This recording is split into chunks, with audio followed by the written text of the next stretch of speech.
Hi there, welcome to Leading Our Own Way here on YouTube. We're up to part one of a brand new guest. We sit down with the amazing AJ Hebert, an artist and biker who challenges the stereotypes of both worlds. Beneath the roaring engines and the leather jackets that you see lies a man with a story of resilience, creativity and self-discovery. From navigating judgments to finding healing through art, AJ's journey is nothing short of inspiring. So let's dive into part one. Please subscribe to the channel and share it if you can, and it really helps the show. We're going to really show some beautiful pieces of his artwork as well, and you'll understand exactly where AJ is coming from. It's just a beautiful story, a beautiful journey of what he has been on and how he uses art to help heal. It's a form of therapy for anyone else that can connect to this. This is for you guys. Let's tune in. Welcome to Leading Our Own Way. I'm your host, Andrew White, and this is the podcast that unveils captivating narratives of resilience and personal triumph. This podcast is for anyone seeking inspiration and insights on overcoming life's challenges. Follow and subscribe, and then we can lead together forever. AJ Hebert, welcome to Leading Our Own Way. How are you today? Hey, Andy, how's it going? I'm good, man. I'm really good. I'm really excited. Thanks for joining me on my journey. I really appreciate your time. It's such an honor to have you on the show. Thanks for having me. Oh, absolutely brilliant. We've been speaking for a few weeks now. I'm really excited to show the diverse character that you and life that you have and what you're doing today. Before we get into the show, and we get into the nitty-gritty stuff, I suppose, tell us a little bit about yourself and how you're leading your own way. Well, I sell Harley Davidsons for 9 to 5, and I'm an artist. And it's kind of weird because I'm a biker and I don't look very artsy, and but I am. So I do really good paintings, and I'm trying to lean into that pretty good, and do that as a full-time job if I can. That's what my goal is, just to do art. That's all. Oh, so you're going to try and leave the biker world? I kind of am. I never really will, probably because I love to ride so much and I love to be around it. But Mm-hmm. if I can go and do what I really love to do all the time, that's kind of my plan. Yeah.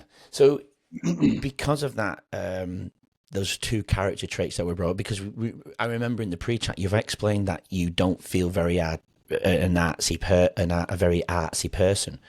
But I've got examples, and I know we're going to show the viewers who are watching on video some of your artwork, and it's absolutely incredible. But before we go down there, why don't you feel you're very artsy? I don't know. I kind of got a rough side, an edgy side to me. I wear leather every day. I ride motorcycles. I've ridden motorcycles my whole life. I raced motocross. I do dangerous stuff. I'm not very articulate. I'm just kind of middle of the road type of person. It just, but I do artwork, and it just kind of comes out of me that way, and not really meaning to. But yeah, I just don't fit the persona of someone that would be in an art gallery or anything like that. I go to it's funny. I go to the art store to buy art supplies, and I'm dressed like this, and they have kids in there, and ladies are scared, looking at me like, "Oh my God, is he going to mug me or anything?" But, but no, I'm buying canvas and paint just like y'all are, man. That's brilliant. I mean, I've got to know you, and I don't. You've just mentioned you. I don't feel like you're that character that you just mentioned. I see this soft side to you. I see this charismatic side. We've had brilliant, deep chats for a number of hours on the pre-chat. Where in the biker world, how do your friends respond to you being artistic, because obviously they'll have seen the artwork that you've done, or I'm assuming they have. I might be wrong.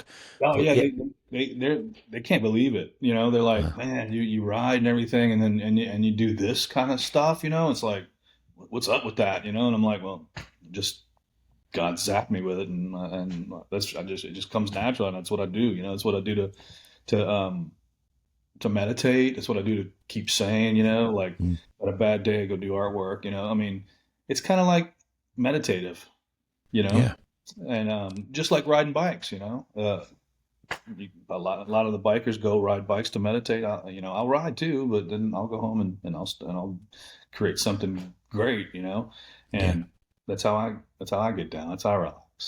Yeah, beautiful. And it's funny that you brought up like the relaxing and the meditation and things like that, because people know leading our own way is about how people lead their own way, but obviously the mental, the brain health discussion comes into it, and I know we will go down that route with yourself. But with your daily routine, your day, how does the day look like in the life of AJ? Because you've just mentioned your life is very, there's a contrast to it. So what does the daily life of AJ look like? Well, I'll get up 6, 7 o'clock. I'll go to work by 9:30. Have sales meetings, and then basically I just spend all day talking to customers and hearing their stories and seeing how their ride was, and by doing that you can kind of see if they need a new bike, or see what kind of bike they ride, or see what Hmm. kind of ride they're doing, to just to see what kind of thing you can sell them. Hmm. And then if there's a problem at the shop, I'll kind of quell all the fires and put out all the fires, and then at the end of the day, I'll go home and take the leather off and start painting, you know, and I'll try to go work out with my wife, in there sometime, usually at Yeah. lunch or right after work. Yeah. You got to be kind of healthy. Absolutely. I suppose, okay, probably should have done this at the beginning. It's just come to me. But if we were going to put this episode into words, like a hook, if you will, like a sentence or a phrase, what are the viewers going to get from our story today in the life of AJ and the message that we want to get across? It's as cliche as this. I mean, you can't judge a book by the cover. Perfect. I think Love it. that's I think that's the first thing that comes to my mind when we need a sentence for this. Yeah. Okay, so why that sentence then? Has the judgment come into this then? Do you feel All the judged? time. Oh yeah, all the time. Well, just people that don't know me. Hmm. If you don't know me and I'm walking up in the store, I mean, I get looks. I get children being put behind them. Get the doors locked. Uh, Really? yeah, it's just it just looks. I just look like that. And it kind of helps. Especially the business that I'm in. We have some pretty tough customers, pretty rough people come in, and Yeah. so if I didn't have a beard and I had a little polo shirt on or something like that, and this guy goes, my bike's not running, and and he's out of warranty, and I'm like, well, you're out of warranty, man. You got to pay for it. Well, if I'm dressed like that, Yeah. he's not going to take that for an answer, and they freak out. So I found that you dress like this and look like this, when you tell them, look, we're not going to pay for your bike to get fixed because you're out of warranty, man. They go, all right. Yeah. Okay. So you've seen it work for you firsthand then. Yeah. Yeah. Wow. So on that note of your dealership, you are it's family run business of this is your office space, your Hmm. dealership, Hmm. and it's Harley Davidson as you're wearing on your hat for and I know everybody knows what one of the most famous bikes in the world, Yep. and Yep. that's your deal. How long have you had the dealership for? My dad opened it up in '79. Wow. So, yeah, I was 6 years old. Yeah. Wow. So Yeah. it was quite a long time ago. Yeah, it was. And you've when did you take it over? Or I'm assuming you've taken over now. I mean, he still goes to work every day. But he's been kind of not calling the shots on a day-to-day basis probably for around 10, 15 years. I bet he still feels like he wants to though. Oh, he definitely does still have control of everything. Yeah. Oh, he does. Oh yeah. Oh yeah. Huh? Oh yeah. He's still the man over there. But I mean, he just stays in his office. He comes in and we eat lunch, and he might go take a nap. Yeah. But Yeah. he still Cool. comes in every day, man. He's going to be 80 this year. Yeah. Wow. So Yeah. before we get onto your artwork, then, because I feel like the beginning of the show would be a good point to show how you're leading your own way, and so the viewers can see the direction you're going on in your life. But before we do, how do you prepare yourself mentally and to prepare for the day? Because I know, we discuss these type of things quite a lot on the podcast. There's obviously things that you've been through in your life that have you've worked on, and the art helps you deal with those things. What is it that you do to help lead your own way in a personal sense? Well, riding motorcycles, especially to work, that gets you in the right frame of mind. Having Yeah. coffee in the morning really does. Working out will Yep. help you stay on track Hmm. mentally. Yep. Also, eating right, sleeping enough, having a schedule. I Yep. find that and I'm a Gemini man, so like I'm not on the schedule all the time. I get all I'll stay up late one night. I'm an artist also. I don't sleep too well. I'm always got stuff going in my mind, so Yeah. it's hard to stay on the schedule. But I find that when I do, it works better healthily, mentally for me. Yeah.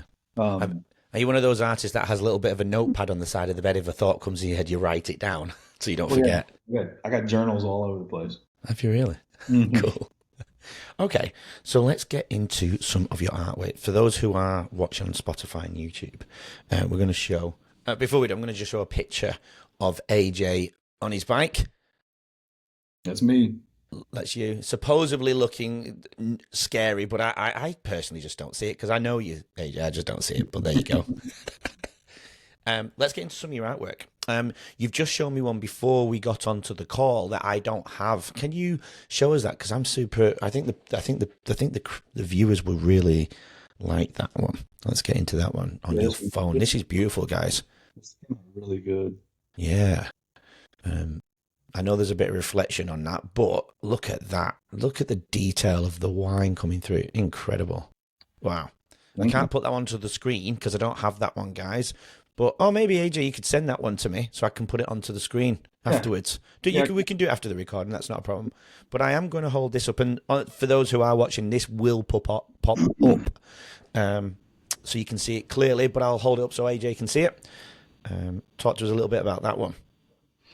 That's a martini glass. I'm going through these a series of cocktail pictures.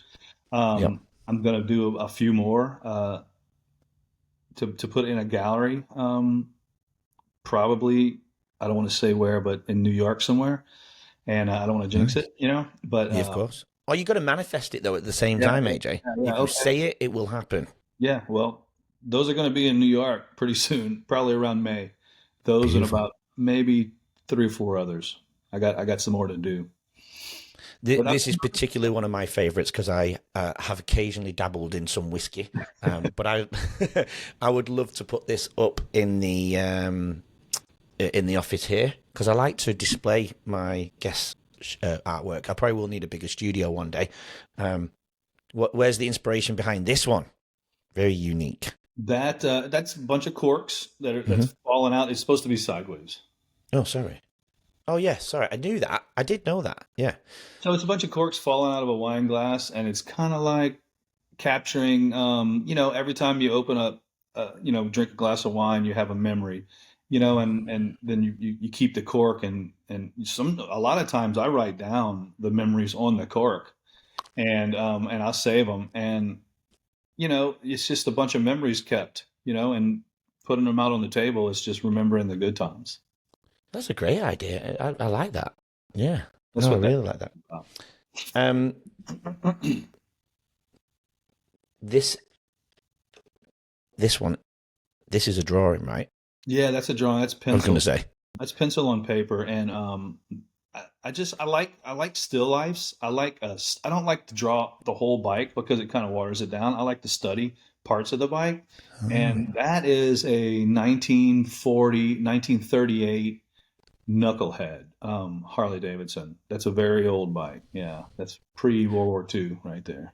I mean, the detail on that is absolutely insane. I'm going to put it up a bit closer, so if it does pop off the screen and you can't see it, but just amazing. And I feel I get because it's this good. I can't tell if it's a drawing or not, but it must be because there's no reason why I would have it. I don't think. Did you send me that? Yeah, that is Destin, Florida, the Destin Harbor. But In, so this is a photo then, or have you drawn this? no, that's painting. That's a painting. Oh my lord! Yeah, my dad has a condo in Florida, and we always go over there. And he was going one time, and I just finished that painting, and I sent it to him, and he didn't text me back. So like the next time I talked to him, I was like, "Man, why you didn't text me back? You don't like my painting?" He goes, "Well, you just sent me of a picture of Destin, and I'm going to Destin. What's the big freaking deal?" I was like, "No, dude, it's a painting I just did." He goes, "Oh man, okay, that's great, good job." It's well, that's the thing, isn't it? I was about to say, I don't want to be insulting, but I can't tell if it's a photo or not. And I'm like, well, if it's a photo, it's a great photo, but it's a nice area. Let's kind of, yeah, I like the photo, but let's move on. But no, it's a drawing, and that's so that for me, it's in my mind, it's a super compliment because Thank you. it's just looks like a photo. Like, oh my. Anyway, so you mentioned about New York, and I really want to, really want to show the viewers of the level that you've got to. For these to enter into New York, this is just not you've done and you're making it into New York. There's obviously steps to it. Talk to us about how we're getting these photos into New York. Join us tomorrow to hear more from today's incredible guests and learn valuable insights to help you lead your own way. Don't forget to subscribe. We'll see you then.